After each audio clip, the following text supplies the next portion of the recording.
Bang, terkait adanya razia dari Satres Narkoba Polrestabes Palembang dan dilimpahkan hasilnya ke reskrim kita, gimana itu Bang? Betul sekali, alhamdulillah kami Satreskrim atau khususnya Polrestabes Palembang pada saat malam minggu kemarin mengadakan razia besar-besar, satu di jalan, satu memang di tempat-tempat hiburan. Salah satunya ada kafe RD ya, yang dirazia lokasinya, tempatnya, pengunjung segala macam.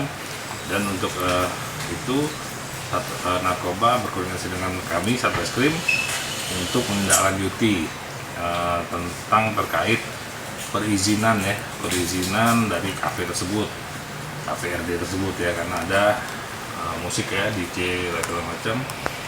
Kita sudah amankan dan kita sudah periksa pengelolanya dan pemiliknya juga kita sudah panggil. Ini bisa kita terapkan, memang ini kita pakai perda ya, perdanya kita bisa terapkan.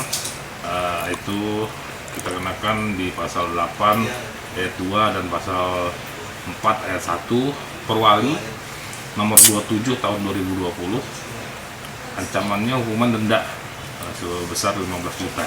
Tapi kami akan coba dorong ke Pol PP, insya Allah kalau tidak ada halangan hari Kamis tanggal 16 September mulai sidang tipiringnya di Pol PP.